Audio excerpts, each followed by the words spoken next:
നമസ്കാരം. Middle east വാർത്തകളിലേക്ക് സ്വാഗതം. ആദ്യം നോക്കാം പ്രധാന വാർത്തകൾ. V.D. Satishan be appointed as the leader of the CLP. V.D. Satheesan കേരളത്തിന്റെ നിയുക്ത മുഖ്യമന്ത്രി. ഗവർണറെ കണ്ട് V.D. സതീശൻ സത്യപ്രതിജ്ഞ തിങ്കളാഴ്ച. UDF യോഗം നാളെ. മന്ത്രിസ്ഥാനത്തിനായി ചർച്ചകൾ സജീവം. സതീശന് KCയുടെ പിന്തുണ. കടുത്ത അതൃപ്തിയിൽ രമേശ് ചെന്നിത്തല. മന്ത്രിസഭയിലേക്കില്ലെന്ന നിലപാട്. നിയമസഭാ കക്ഷിയോഗത്തിലും പങ്കെടുത്തില്ല.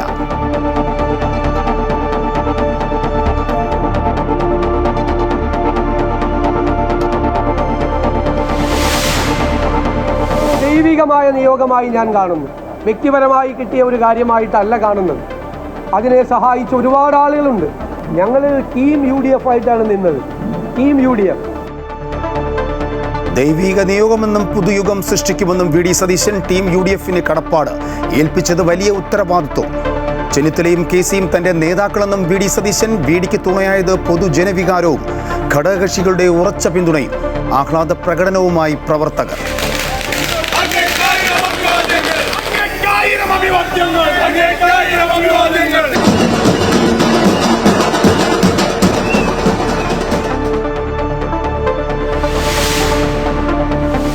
അടുത്ത 5 വർഷം സുവർണകാലമാകട്ടെ എന്ന് ആശംസിച്ച് AK ആന്റണി. ജനവികാരം മാനിച്ചുള്ള തീരുമാനമെന്ന് പാണക്കാട് സാദിഖ് അലി ശിഹാബ് തങ്ങൾ. കോൺഗ്രസ് ലീഗിന് കീഴടങ്ങിയെന്ന് G. സുകുമാരൻ നായർ. വിജയശില്പി വേണുഗോപാലെന്നും ചെന്നിത്തല ഭാഗ്യദോഷിയെന്നും വെള്ളാപ്പള്ളി. വകുപ്പ് വിഭജനം UDFന്റെ തീരുമാനമെന്ന് MK മുനീർ.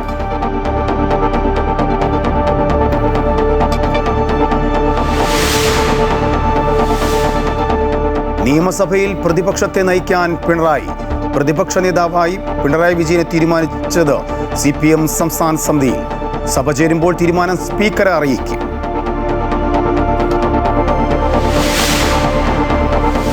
പശ്ചിമേഷ്യൻ സംഘർഷത്തിനിടയിൽ അമേരിക്ക ചൈന ഉച്ചകോടിക്ക് തുടക്കം. ചൈനയിലെത്തിയ ട്രംപിന് ഊഷ്മള സ്വീകരണം. അമേരിക്ക ചൈന ബന്ധം ചരിത്രപരമെന്ന് ഷീ ജിൻപിങ്. ഹോർമുസ് തുറന്നിരിക്കേണ്ടത് അത്യന്താപേക്ഷിതമെന്ന് കൂടിക്കാഴ്ചയിൽ ഇരു നേതാക്കളും. ബ്രിക്സ് വിദേശകാര്യമന്ത്രിമാരുടെ ഉന്നതതല യോഗത്തിനായി ഇറാൻ വിദേശകാര്യമന്ത്രി അബ്ബാസ് അരാക്ചി ഇന്ത്യയിൽ.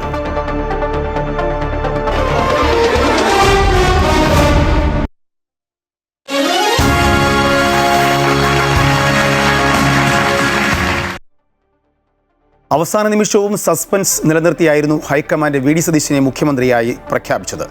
അനുനയ ചർച്ചയ്ക്കായി KC വേണുഗോപാലിനെ രാഹുൽ ഗാന്ധി നേരിട്ട് വിളിച്ചു വരുത്തിയ ശേഷമായിരുന്നു AICCയുടെ വാർത്താ സമ്മേളനം. മന്ത്രിസഭയിലും സംഘടനാ പുനഃസംഘടനയിലും ശക്തമായ പ്രാതിനിധ്യം KC വേണുഗോപാൽ ആവശ്യപ്പെട്ടിട്ടുണ്ട്. നിയമസഭാ കക്ഷിയോഗത്തിൽ മുഖ്യമന്ത്രിയെ പ്രഖ്യാപിക്കാനായി രാവിലെ കേരളത്തിലേക്ക് പോകാനൊരുങ്ങിയ ദീപാദാസ് മുൻഷിയോടും കേന്ദ്ര നിരീക്ഷകരോടും ഡൽഹിയിൽ തുടരാൻ ആവശ്യപ്പെട്ട ശേഷമായിരുന്നു രാഹുൽ ഗാന്ധി KC വേണുഗോപാലിനെ വസതിയിലേക്ക് വിളിച്ചു വരുത്തിയത്. രാഹുലും പ്രിയങ്ക ഗാന്ധിയും KC വേണുഗോപാലുമായി 2 മണിക്കൂറോളം ചർച്ച നടത്തി. തുടർന്നാണ് ദിവസങ്ങൾ നീണ്ടുനിന്ന അനിശ്ചിതത്വത്തിനും കാത്തിരിപ്പിനുമൊടുവിൽ AICCയിൽ നടത്തിയ വാർത്താ സമ്മേളനത്തിലൂടെ ദീപാദാസ് മുൻഷി കേരളത്തിന്റെ മുഖ്യമന്ത്രിയായി V.D. സതീശന്റെ പേര് പ്രഖ്യാപിച്ചത്. Based on all these discussions, it has been decided that Shri V.D. Satishan be appointed as the leader of the CLP.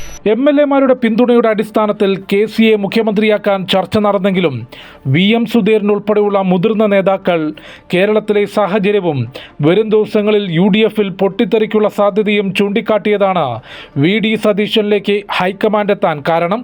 പ്രഖ്യാപനത്തിനു ശേഷം V.D. സതീശന് ആശംസകൾ അറിയിച്ച KC വേണുഗോപാൽ മുഖ്യമന്ത്രിയെ തിരഞ്ഞെടുക്കാൻ പാർട്ടിക്ക് പല മാനദണ്ഡങ്ങളുമുണ്ടെന്നും വ്യക്തമാക്കി. ജനറൽ സെക്രട്ടറിയായി തുടരുമോ എന്ന ചോദ്യത്തിന് ആവശ്യമെങ്കിൽ അതും കൊടുക്കാമെന്നായിരുന്നു KC വേണുഗോപാലിന്റെ മറുപടി. But finally party took a decision. As a sincere congressman, we are all behind the party decision. മന്ത്രിസഭയിലും സംഘടനാ പുനഃസംഘടനയിലും ശക്തമായ പ്രാതിനിധ്യം വേണമെന്ന് KC വേണുഗോപാൽ ആവശ്യപ്പെട്ടതായാണ് report. Amrita news, New Delhi. V.D. സതീശനെ മുഖ്യമന്ത്രിയായി പ്രഖ്യാപിച്ചതിൽ താൻ പൂർണ്ണ സന്തോഷവാനാണെന്ന് KC വേണുഗോപാൽ. കേരളത്തിലെ ജനങ്ങൾ വളരെ പ്രതീക്ഷയോടെയാണ് വൻ ഭൂരിപക്ഷം നൽകി UDFനെ അധികാരത്തിലെത്തിച്ചത്. ആ ജനങ്ങളുടെ പ്രതീക്ഷയ്ക്കനുസരിച്ച് ഒരു സർക്കാർ കേരളത്തിലുണ്ടാകും. ആ സർക്കാർ നയിക്കുന്ന മുഖ്യമന്ത്രിക്കും ഗവൺമെൻറ്റിനും മുന്നോട്ടുള്ള പ്രവർത്തനങ്ങൾക്ക് എല്ലാവിധ പിന്തുണകളും വാഗ്ദാനം ചെയ്യുന്നുവെന്നും അദ്ദേഹം പറഞ്ഞു. Both of them are discussing about the situations and the decision-making process. How they called me and they asked me my opinion, and we are all discussed with that. Thanking for the MLAs, party workers, party functionaries for that support they have given to me. പൊതുവികാരം കണക്കിലെടുത്ത് പട നയിച്ച നേതാവിനെ നാട് നയിക്കാൻ ഒടുവിൽ തീരുമാനിച്ചുവെങ്കിലും ഒഴിവാക്കപ്പെട്ട നേതാക്കന്മാരെ അന്വയിപ്പിക്കാത്തതാണ് ഹൈക്കമാൻഡിന് മുമ്പിൽ ഇനിയുള്ള വെല്ലുവിളി. മന്ത്രിസഭയിൽ ഉണ്ടാകില്ല എന്ന നിലപാടെടുത്ത രമേശ് ചെന്നിത്തലയുടെയും AICC സംഘടനാ ചുമതല കൂടി വിട്ടു നൽകണമോ എന്ന പരസ്യപ്രതികരണം നടത്തിയ KC വേണുഗോപാലിൻ്റെയും ഇനിയുള്ള നീക്കങ്ങൾ എത്രത്തോളം പ്രതിസന്ധി ഉണ്ടാക്കുമെന്ന് കാത്തിരുന്നു കാണണം. 102 സീറ്റുകൾ നൽകി വിസ്മയ വിജയം കേരളം നൽകിയിട്ടും ഭരണത്തലവനെ തീരുമാനിക്കാൻ 11 ദിവസമെടുത്തു കോൺഗ്രസ് ഹൈക്കമാൻഡിന്. അവസാന നിമിഷം വരെയും ആകാംക്ഷയുടെ മുൾമുനയിൽ നിർത്തിയ നിർണായക തീരുമാനം 3 പേരിൽ നിന്ന് ഒറ്റപ്പേരിലേക്ക് എത്തുക എന്നത് സമീപകാലത്തൊന്നും ഹൈക്കമാൻഡ് നേരിടാത്ത ഏറ്റവും വലിയ വെല്ലുവിളി തന്നെയായിരുന്നു. നിരീക്ഷകർ വന്ന് MLA-മാരുടെയും MP-മാരുടെയും അഭിപ്രായം തേടി മടങ്ങിയ ശേഷവും മുതിർന്ന നേതാക്കളെ ഡൽഹിയിൽ വിളിപ്പിച്ചും ഘടകകക്ഷികളെ കേട്ടും തലമുതിർന്ന നേതാക്കളെ ഫോണിൽ വിളിച്ചും ജനാധിപത്യത്തിന്റെ മനോഹാരിതയിലെടുത്ത ഉചിതമായ തീരുമാനം. എന്നാൽ കടമ്പകൾ ഇനിയും ഏറെയാണ്. അവസാന നിമിഷം വരെയും കാത്തിരുന്ന് ഒഴിവാക്കപ്പെട്ടവർ നിസാര വ്യക്തിത്വങ്ങളല്ല. പക്വതയോടെ നിലപാടെടുത്തിട്ടും അവഗണിക്കപ്പെട്ടെന്നാരോപിച്ച് കടുത്ത അമർഷം രേഖപ്പെടുത്തി കഴിഞ്ഞു രമേശ് ചെന്നിത്തല. മാധ്യമങ്ങളോട് പ്രതികരിക്കാതെ നിയമസഭാ കക്ഷി യോഗത്തിൽ പോലും പങ്കെടുക്കാതെ ഗുരുവായൂരിലേക്ക് പുറപ്പെട്ടു. തന്റെ സീനിയോറിറ്റിയും പരിചയസമ്പത്തും അനുഭവ പരിജ്ഞാനവും നേതൃപാഠവും സാമുദായിക പിന്തുണയും ഒന്നും പരിഗണിച്ചില്ല എന്നാണ് പരാതി. താൻ മന്ത്രിയായിരുന്ന കാലത്ത് ഒരു വിദ്യാർത്ഥി നേതാവായിരുന്ന VD സതീശന്റെ മന്ത്രിസഭയിൽ അംഗമാകാൻ തയ്യാറല്ല എന്ന നിലപാട് വ്യക്തമാക്കി കഴിഞ്ഞു ചെന്നിത്തല. ഉപമുഖ്യമന്ത്രി പദം ആഭ്യന്തരം ഉൾപ്പെടെ നിർണായക പദവി നൽകിയാലും എത്രത്തോളം അനുനയിപ്പിക്കാനാകുമെന്നത് ചോദ്യമായി നിൽക്കുന്നു. മറുഭാഗത്ത് KC വേണുഗോപാൽ ഇപ്പോൾ തന്നെ ഹൈക്കമാൻഡിനോടുള്ള തന്റെ പ്രതിഷേധം പരസ്യമാക്കി കഴിഞ്ഞു. AICCയുടെ സംഘടനാ ചുമതല കൂടി വിട്ടു നൽകണമോ എന്നാണ് അദ്ദേഹം മാധ്യമങ്ങളോട് ചോദിച്ചത്. മന്ത്രിസഭാ രൂപീകരണ വേളയിലടക്കം കേരളത്തിലുണ്ടാകണമെന്ന് KCയോട് ഹൈക്കമാൻഡ് ആവശ്യപ്പെട്ടിട്ടുണ്ട്. എന്നാൽ KC തലസ്ഥാനത്ത് എത്തുമോ എന്നതിൽ ഇപ്പോഴും ഒരു സൂചനയുമില്ല. അതേസമയം മന്ത്രിമാരെ തീരുമാനിക്കുന്ന ചർച്ചകളിൽ KC പക്ഷവും RC പക്ഷവും പിടിമുറുക്കുമോ എന്നതും സതീശൻ ക്യാമ്പിന് ആശങ്കയുണ്ടാക്കുന്നു. അങ്ങനെയെങ്കിൽ മന്ത്രിസഭാ രൂപീകരണം മുതൽ ഇനി അങ്ങോട്ടുള്ള നടപടികൾ കൂടുതൽ പ്രതിസന്ധി സൃഷ്ടിക്കും. ഒഴിവാക്കപ്പെട്ട കരുത്തന്മാരും അവരുടെ ക്യാമ്പും നിശബ്ദമായിരിക്കില്ല എന്നതും ഉറപ്പാണ്. നേതാക്കന്മാരെ അനുനയിപ്പിക്കാൻ VD സതീശൻ തന്നെ കളത്തിലിറങ്ങുമോ എന്നതും സമവായം എത്രത്തോളം ഉണ്ടാകുമെന്നതും കാത്തിരുന്നു കാണേണ്ടതാണ്. അമൃത ന്യൂസ്, തിരുവനന്തപുരം. VD സതീശനെ മുഖ്യമന്ത്രിയായി തീരുമാനിച്ച ഹൈക്കമാൻഡ് തീരുമാനം അംഗീകരിക്കുന്നതായി ചെന്നിത്തല ക്യാമ്പ്. മന്ത്രിസഭയിലേക്ക് എത്തുമോ എന്ന ചോദ്യത്തിന് എഴുതാപ്പുറം വായിക്കേണ്ട എന്ന് ജ്യോതികുമാർ ചാമക്കാലയും അൻവർ സാദത്തും പ്രതികരിച്ചു.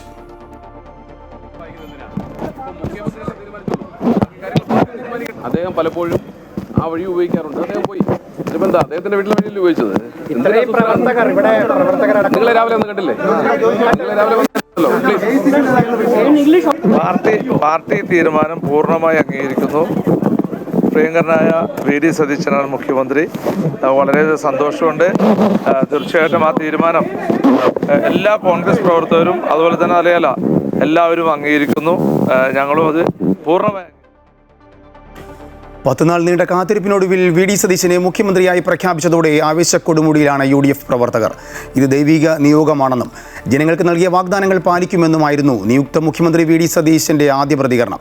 പിന്നാലെ മുതിർന്ന നേതാവ് AK ആന്റണിയുടെ വസതിയിലെത്തി കൂടിക്കാഴ്ച നടത്തി.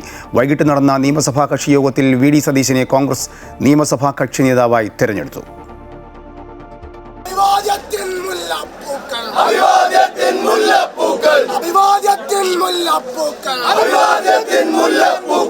കാത്തിരിപ്പിനൊടുവിൽ അണികളുടെ ആവേശം വാനോളമുയർത്തി ആ പ്രഖ്യാപനം വന്നു. തലസ്ഥാനം ആഘോഷക്കളമായി മാറി. KPCC ആസ്ഥാനത്തും VD സതീശന്റെ വസതിക്ക് മുന്നിൽ തടിച്ചുകൂടിയ പ്രവർത്തകർ തങ്ങളുടെ ആഹ്ലാദം പ്രകടിപ്പിച്ചു.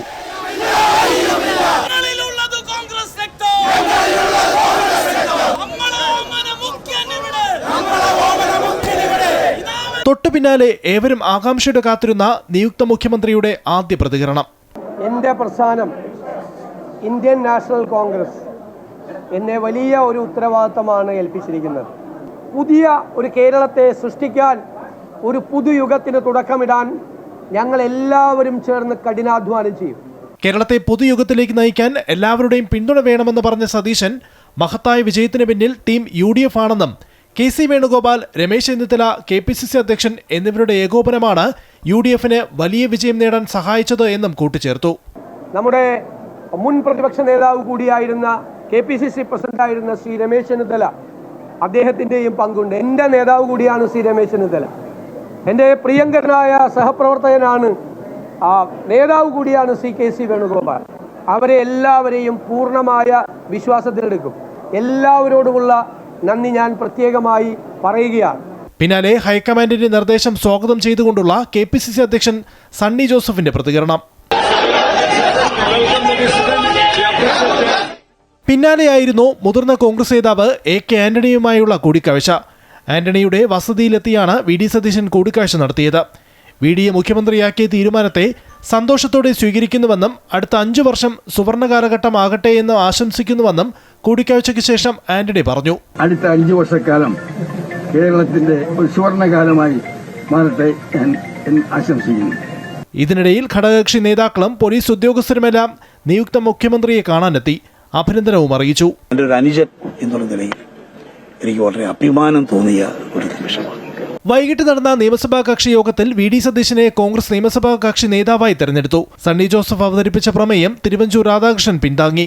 നിയമസഭാ കക്ഷി യോഗത്തിന് ശേഷം സതീശൻ ഗവർണറെ കണ്ടു. സർക്കാർ രൂപീകരിക്കാൻ MLA-മാരുടെ പിന്തുണക്കത്ത് കൈമാറി. കേരളത്തിൽ മുഴുവൻ മന്ത്രിമാരുടെയും സത്യപ്രതിജ്ഞ തിങ്കളാഴ്ച നടക്കും. 21-ന് നിയമസഭ ചേരുമ്പോൾ MLA-മാരും സത്യപ്രതിജ്ഞ ചെയ്യും. എല്ലാ മന്ത്രിസഭാ അംഗങ്ങളെയും തിങ്കളാഴ്ചയ്ക്ക് മുൻപ് തീരുമാനിക്കാനാണ് ശ്രമം.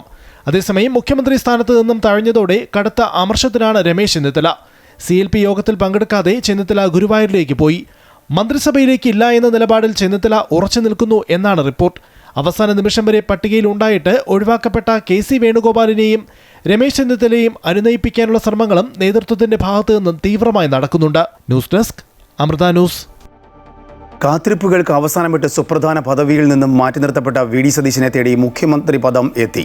തകർന്നുപോയ UDF എന്ന സംവിധാനത്തെ മുന്നിൽ നിന്നും നയിച്ചാണ് മുഖ്യമന്ത്രി പദം സതീശൻ സ്വന്തമാക്കിയത്. പ്രതിപക്ഷ നേതാവ് എന്ന നിലയിൽ കഴിഞ്ഞ 5 വർഷക്കാലം നടത്തിയ പ്രവർത്തനങ്ങൾ അദ്ദേഹത്തിന് കരുത്തായി. ഒറ്റപ്പേരിൽ നിന്ന് 3 പേരിലേക്ക് കോൺഗ്രസ് നേതൃത്വം എത്തിയിട്ട് ദിവസങ്ങളായി.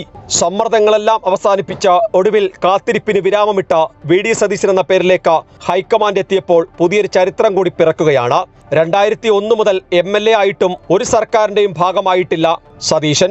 2001 മുതൽ പറവൂരിന്റെ മുഖമായി സതീശൻ ഇപ്പോൾ കേരളത്തിന്റെ ആകെ മുഖമായിരിക്കുന്നു. പിണറായി വിജയൻ തുടർഭരണം നേടിയപ്പോൾ രമേശ് ചെന്നിത്തലയ്ക്ക് പകരക്കാരനായി സതീശൻ പ്രതിപക്ഷ ചുമതല ഏറ്റെടുത്തു.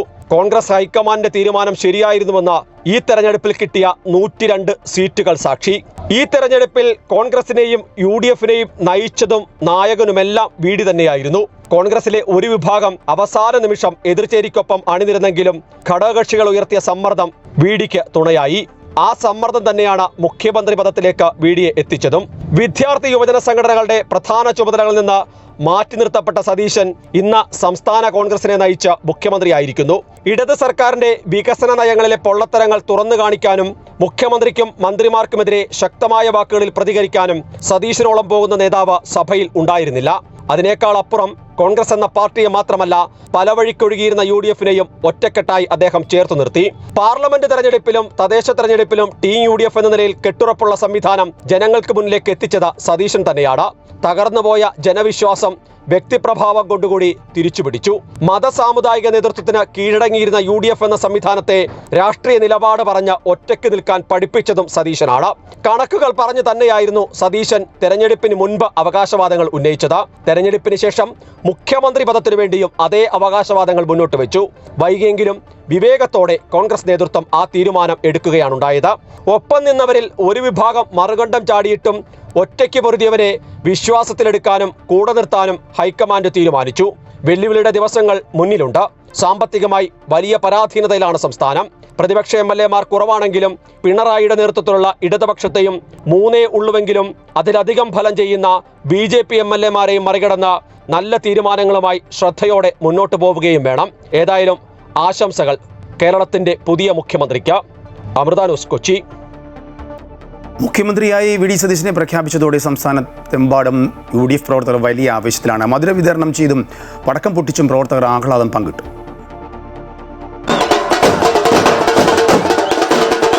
വി.ഡി. സതീശനെ മുഖ്യമന്ത്രിയായി പ്രഖ്യാപിച്ചതിന് പിന്നാലെ കൊച്ചി നഗരത്തിൽ വൻ ആഘോഷവുമായി കോൺഗ്രസ് പ്രവർത്തകർ കളം നിറഞ്ഞു.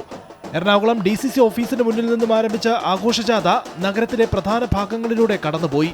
പറവൂരിൽ നടന്ന ആഘോഷത്തിലും നൂറുകണക്കിന് പ്രവർത്തകർ പങ്കെടുത്തു.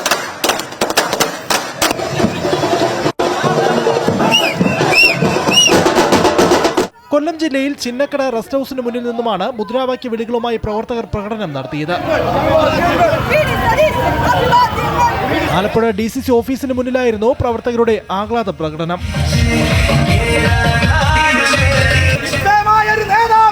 തൊടുപുഴയിൽ ആഹ്ലാദ പ്രകടനവുമായി എത്തിയ യൂത്ത് ലീഗ് പ്രവർത്തകർ വെള്ളാപ്പള്ളിക്കും സുകുമാരൻ നായർക്കുമെതിരെ മുദ്രാവാക്യം മുഴക്കി.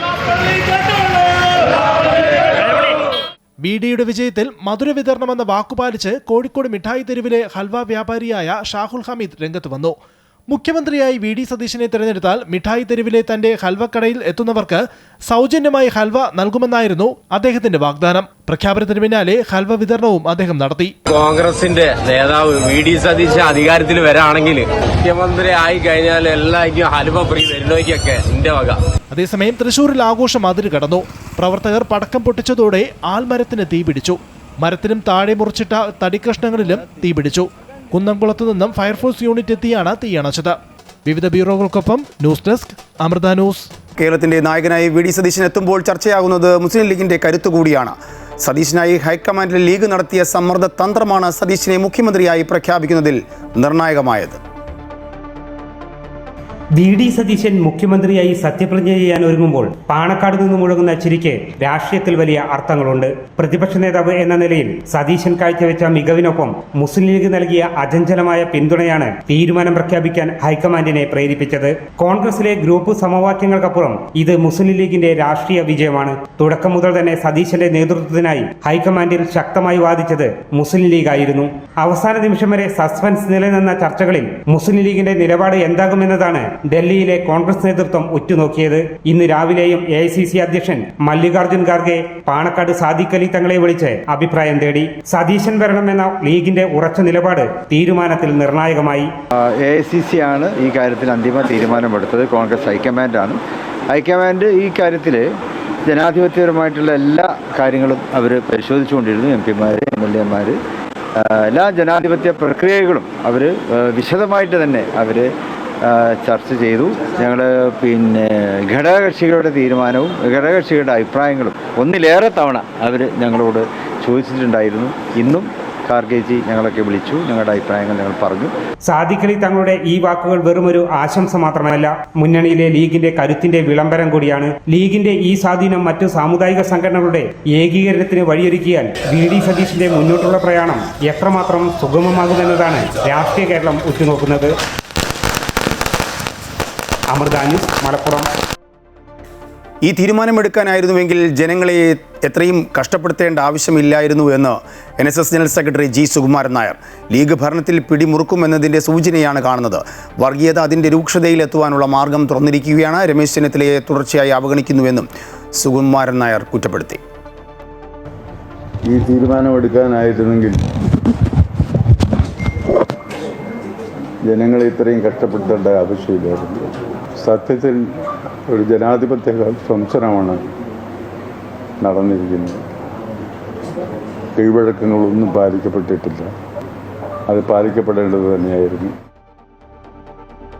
UDF നേടിയ മിന്നും വിജയം മുന്നണിയുടെ കൂട്ടായ പ്രവർത്തനത്തിൻ്റെ ഫലമാണെന്ന് വെള്ളാപ്പള്ളി നടേശൻ. KC വേണുഗോപാലാണ് വിജയശില്പിയെന്നും രമേശ് ചെന്നിത്തല ഒരു ഭാഗ്യദോഷിയാണെന്നും വെള്ളാപ്പള്ളി നടേശൻ പ്രതികരിച്ചു. വി.ഡി. സതീശനെ അവരുടെ കോൺഗ്രസിൻ്റെ സംസ്കാരം അനുസരിച്ചും പാരമ്പര്യം അനുസരിച്ചും AICC അവർ നോമിനേറ്റ് ചെയ്തു. അദ്ദേഹം മുഖ്യമന്ത്രിയായി ഡിക്ലെയർ ചെയ്തു. കോൺഗ്രസ്സുകാരെല്ലാം ആഹ്ലാദത്തോടു കൂടി അത് സ്വീകരിച്ചുകൊണ്ടിരിക്കുന്നു. ഏതായാലും കേരളത്തിലെ വളരെ വമ്പൻ വിജയമാണ് UDFന് ലഭിച്ചത്.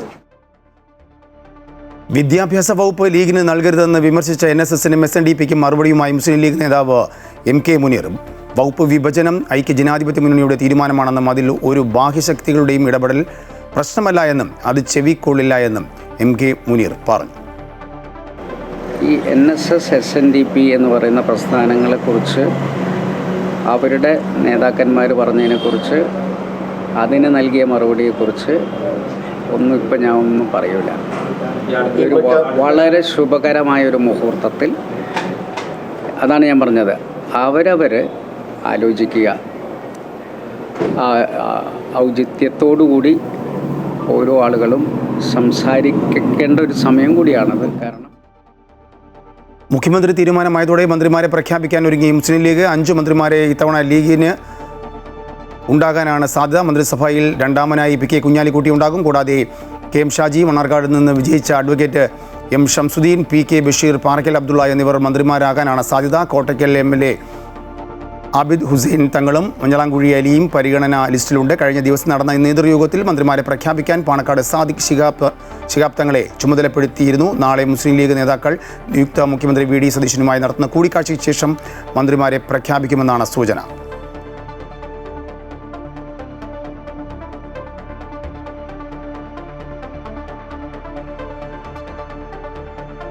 പതിനാറാം കേരള നിയമസഭയിലും VD സതീശനും പിണറായി വിജയനും നേർക്ക് നേർ നിൽക്കുന്ന കാഴ്ചയാകും നമ്മൾ കാണുക.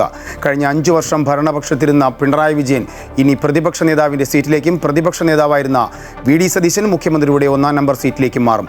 മുഖ്യമന്ത്രിയെ പ്രഖ്യാപിച്ച് മണിക്കൂറുകൾക്കകം തന്നെ പ്രതിപക്ഷ നേതാവിനെ പ്രഖ്യാപിക്കുകയായിരുന്നു CPM. 10 വർഷം തുടർച്ചയായി ഭരിച്ച ശേഷം ചരിത്രത്തിലെ തന്നെ ദയനീയ തോൽവി ഏറ്റുവാങ്ങി പ്രതിപക്ഷത്ത് വരുമ്പോൾ നേതാവായി മുന്നണിയെ നയിക്കാൻ പിണറായി വിജയൻ തന്നെ മതിയെന്ന് ഒടുവിൽ പാർട്ടി തീരുമാനിച്ചു. തിരഞ്ഞെടുപ്പിലേറ്റ തിരിച്ചടിയിൽ പ്രതിക്കൂട്ടിലാകുമ്പോഴും കീഴ്ഘടകങ്ങളിൽ തുടങ്ങി സംസ്ഥാന ഘടകങ്ങളിൽ നിന്നുവരെ കൂരമ്പുകൾ ഏറ്റുവാങ്ങുമ്പോഴും പ്രതിപക്ഷമായി നിന്ന് ഇടതുമുന്നണിയെ നയിക്കാൻ പിണറായി വിജയനുള്ളപ്പോൾ മറ്റൊരു നേതാവ് വേണ്ട എന്ന നിലപാട് തന്നെ സംസ്ഥാന സമിതി കൈക്കൊണ്ടു. പോളിറ്റ് ബ്യൂറോ അംഗങ്ങളിൽ ചിലർക്കും CPIയുടെ കേന്ദ്ര നേതൃത്വത്തിനും ചില വിയോജിപ്പുകൾ ഉണ്ടായിരുന്നെങ്കിലും സംസ്ഥാന നേതൃത്വത്തിൽ നിന്ന് എതിർ ശബ്ദങ്ങൾ ഉയർന്നില്ല. പ്രതിപക്ഷ നേതാവായിരിക്കാൻ താനില്ല എന്ന് പിണറായി വിജയൻ നിലപാടറിയിച്ചാൽ മാത്രം മറ്റൊരു നേതാവിലേക്ക് ചർച്ചയാകാമെന്നായിരുന്നു CPMന്റെ തീരുമാനം. എന്നാൽ ഒരു ഘട്ടത്തിൽ പോലും മാറി നിൽക്കുന്നതിനെക്കുറിച്ച് പിണറായി വിജയൻ സൂചന നൽകിയിരുന്നില്ല. അതുകൊണ്ട് തന്നെ ഫലം വന്ന നാൾ മുതൽ പിണറായിയെ ചുറ്റി തന്നെയായിരുന്നു ആദ്യ ചർച്ചകൾ. ഇന്ന് ചേർന്ന സംസ്ഥാന സമിതി യോഗം ഏകകണ്ഠമായി തീരുമാനമെടുത്തു. മുഖ്യമന്ത്രിയെ പ്രഖ്യാപിച്ചതിന് പിന്നാലെയാണ് പ്രതിപക്ഷ നേതാവിനെയും പ്രഖ്യാപിക്കുന്നത്. കേരളത്തിൻ്റെ പ്രതിപക്ഷ നേതാവായി പിണറായി വിജയനെ ഏകകണ്ഠമായിട്ട് സംസ്ഥാന കമ്മിറ്റി തീരുമാനിച്ചിരിക്കുകയാണ്. CPIനെ സംബന്ധിച്ചിടത്തോളവും LDFനെ സംബന്ധിച്ചിടത്തോളവും തീരുമാനങ്ങൾ എടുക്കുന്നതിന് യാതൊരു പ്രയാസവുമില്ല എന്നുള്ളത് ഞങ്ങൾ നേരത്തെ പറയാറുള്ളതാണ്. ഇപ്പം നിങ്ങൾക്ക് നേരിട്ട് അനുഭവബോധ്യമായിട്ടുണ്ട്.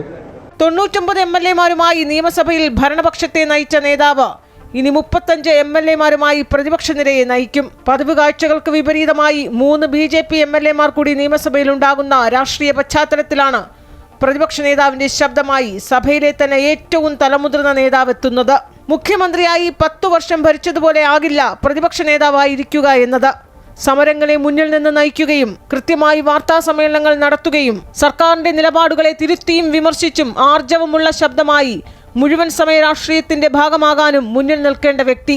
ആരോഗ്യരംഗത്തും വിദ്യാഭ്യാസ മേഖലയിലും അടിസ്ഥാന സൗകര്യ വികസനത്തിലും വ്യാവസായിക രംഗത്തും കുതിച്ചുചാട്ടമുണ്ടാക്കിയെന്ന് കണക്കുകൾ നിരത്തിയ ശേഷം പടിയിറങ്ങുന്ന നേതാവ് പ്രതിപക്ഷ നേതാവായി മാറുമ്പോൾ അതേ വികസന പാതയുടെ തുടർച്ചയ്ക്കായി ശ്രമിക്കുന്ന UDF സർക്കാരിന് നേരെ എങ്ങനെ വിരൽ ചൂണ്ടുമെന്നതും കാത്തിരുന്നു കാണണം. ഒരു ദശാബ്ദക്കാലം തന്റെ ഭരണകാലത്ത് പല വേളകളിൽ നിയമസഭയ്ക്കകത്തും പുറത്തും പ്രതിപക്ഷത്തെ കടന്നാക്രമിച്ചും പരിഹസിച്ചും മുന്നോട്ടു പോയ നേതാവ് ഇനി പ്രതിപക്ഷ റോളിൽ വരുമ്പോൾ കേരളം കാത്തിരിക്കുകയാണ് സതീശൻ വേഴ്സസ് പിണറായി യുഗത്തിനായി. ആൻഫിലി ഡിസൂസ, അമൃത ന്യൂസ്. കുവൈറ്റിൽ സ്വകാര്യ വാഹനങ്ങളിൽ നിയമവിരുദ്ധമായി യാത്രക്കാരെ കടത്തിയതിന് പ്രവാസികൾ അറസ്റ്റിലായി. പിടിയിലായവരിൽ അറബ് ഏഷ്യൻ വംശജർ ഉൾപ്പെടുന്നു. ഗതാഗത വകുപ്പ് ഉദ്യോഗസ്ഥർ നടത്തിയ പരിശോധനയിലാണ് പൊതുസ്ഥലങ്ങളിൽ നിന്നും യാത്രക്കാരെ കയറ്റി സർവീസ് നടത്തുകയായിരുന്ന ഇവരെ പിടികൂടിയത്. കുവൈറ്റിൽ ഗാർഹിക ഡ്രൈവർമാരുടെ എൻട്രി വിസ ഇനി മുതൽ സർക്കാർ ആപ്ലിക്കേഷനായ സാഹൽ ആപ്പ് വഴി ലഭ്യമാകും. ഇതിനായി പുതിയ ഇലക്ട്രോണിക് സംവിധാനം ഏർപ്പെടുത്തിയതായി ആഭ്യന്തര മന്ത്രാലയം അറിയിച്ചു. ഇതോടെ ഡ്രൈവർമാരുടെ എൻട്രി വിസകൾ എടുക്കുന്നതിന് സ്വദേശികൾക്ക് ഇനി മുതൽ സിറ്റിസൺ സേവന കേന്ദ്രങ്ങൾ സന്ദർശിക്കേണ്ടി വരില്ല. ആഭ്യന്തര മന്ത്രാലയത്തിലെ human resource and information technology വിഭാഗവും താമസകാര്യ വിഭാഗവും തമ്മിൽ സഹകരിച്ചാണ് പുതിയ സംവിധാനം നടപ്പിലാക്കുന്നത്.